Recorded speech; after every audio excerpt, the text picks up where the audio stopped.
Assalamualaikum warahmatullahi taala wabarakatuh. Nah, di video kali ini saya akan membuat relasi tabel MySQL di PHP MyAdmin. Di video sebelumnya saya membuat sewa cost. Nah, seperti ini earnya. Dan di video sekarang saya akan membuat relasi di PHP MyAdmin. Kalian ketik localhost PHP MyAdmin dan akan muncul seperti ini. Atau kalian ke XAMPP, aktifkan Apache dan MySQL. Setelah berwarna hijau, kalian klik admin di MySQL. Klik seperti ini. Nah, akan muncul. Lebih efisien, saya copy ini dan saya pastekan ke di sini.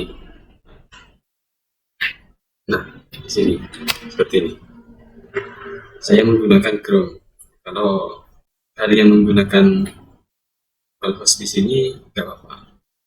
Tapi saya menggunakan Chrome di sini. Langsung saja membuat tabel dari yang sudah saya buat di sini. Di sini nya memiliki 3 entity, pemilik kos, kamar kos, dan penyewa kos. Langsung saja kita membuat relasinya, relasi tabel. Pertama kita membuat database. Nah, saya sebelumnya sudah membuat databasenya di sini, sewa kos. Kalian ketik sewa kos di sini, langsung klik create di sini, seperti ini. Dan tabel yang pertama adalah kita membuat tabel pemilik kos. Pemilik kos, kalian ketik pemilik kos, atributnya ada 3, dan kalian klik create di sini. Yang pertama nama pemilik, yang kedua alamat kos, dan yang ketiga biaya sewa. Kita lihat, pertama nama pemilik, yang nomor 2 alamat kos, dan yang ketiga biaya sewa. Ini adalah atribut dari pemilik kos. Nah, tipenya di sini nama pemilik saya menggunakan tipe varchar.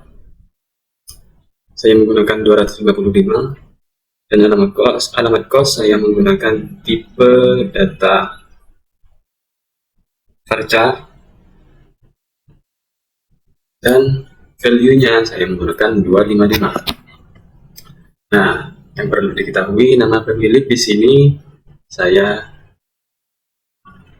gunakan primary di sini. Nah, seperti ini. Setelah selesai, kalian save. Nah, sudah tabel yang pertama, dan kita membuat tabel yang kedua di sini. Klik new. Kita namakan tabel di sini kamar kos. Kamar kos. Dan namanya di sini ada atributnya, ada tipe kamar. Dan yang kedua fasilitas kamar. Yang ketiga ada sistem bayaran. Kita lihat kembali nya. Nah, di sini kamar kos memiliki atribut tipe kamar kos, fasilitas kamar, dan sistem pembayaran seperti itu. Nah, dan tipenya saya menggunakan, kalau tipe kamar saya menggunakan varchar, value-nya 255 seperti sebelumnya, dan fasilitas kamar saya menggunakan teks, dan tidak usah diberi value pada tipe data teks seperti itu. Dan sistem pembayaran di sini saya menggunakan varchar, dan value-nya sama 255. Nah, yang perlu diketahui, di tipe kamar ini saya menggunakan primary key. Primary adalah kunci dari tipe kamar. Setelah selesai, kita save. Dan tabel yang ketiga kita buat penyewa kos. Penyewa kos. Penyewa kos memiliki 4 atribut. Nah, di sini nama penyewa, KTP, kesanggupan membayar, peraturan kos. Ada 4. Kita tulis yang pertama nama penyewa, yang kedua KTP, dan yang ketiga kesanggupan bayar, dan yang ketiga kesanggupan membayar, dan yang keempat peraturan kos. Nama penyewa di sini saya menggunakan tipe data varchar, value-nya 255, KTP di sini saya menggunakan integer, value-nya tidak usah diisi, dan kesanggupan membayar saya menggunakan boolean, dan peraturan kos saya menggunakan tipe data teks. Nah, nama penyewa di sini saya menggunakan primary key juga, seperti ini. Kita klik,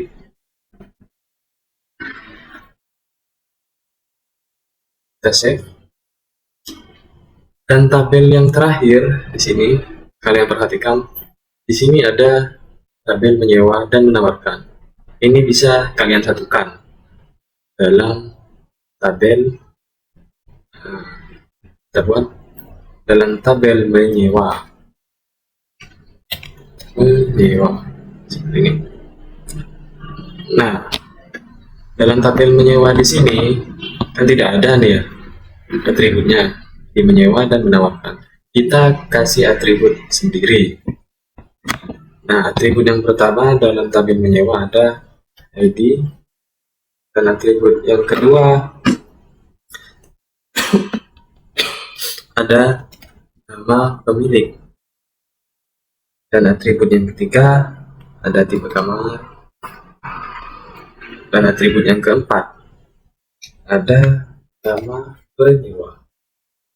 Nah, mengapa saya menggunakan ID, nama pemilik, tipe kamar, dan nama penyewa?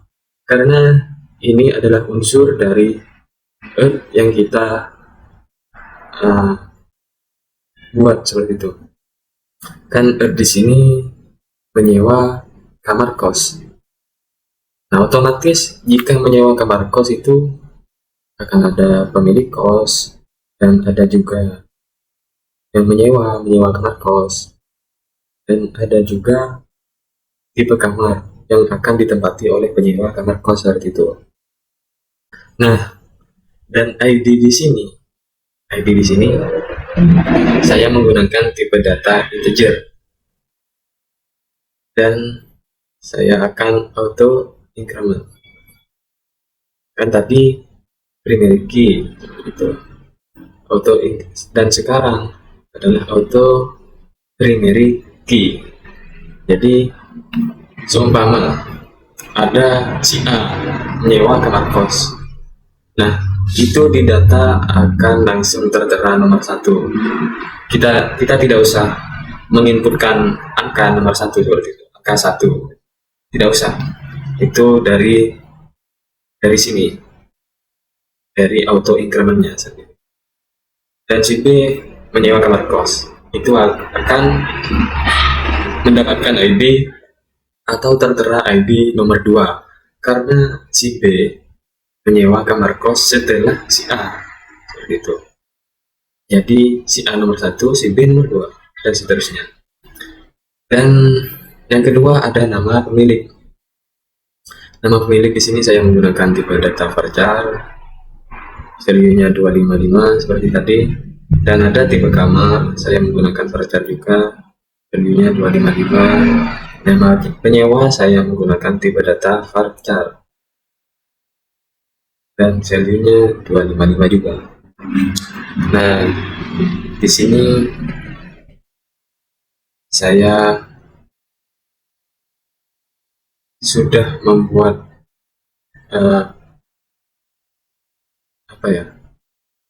tabel menyewa. dan kita langsung save. Ini sudah ya, tidak usah ditambahkan lagi kebijakan, hanya di ID saja sini di auto increment. Setelah selesai kita save. Nah, yang selanjutnya kita akan merelasikan dari keempat tabel di sini yang sudah saya buat. Kita klik sewa kos, kita klik umur di sini, dan kita klik desainer. Nah, otomatis sudah tertera 4 tabel di sini. Nah, kita merelasikan. Bagaimana cara merelasikannya? Kita pergi ke sini, klik relationship, kita klik satu kali. Yang pertama, kita akan memforantikan pemilik kos, nama pemilik kos. Kita klik referensi nama pemilik kos, dan kita forantikan ke nama pemilik di tabel menyewa. Klik relationship, oke. Kenapa ini? Oh, kita pergi ke pemilik kos dulu. Oh, menyewa di sini. Nah, di sini ada ID, nama pemilik, tipe kamar, dan nama penyewa. Kita klik di sini, klik.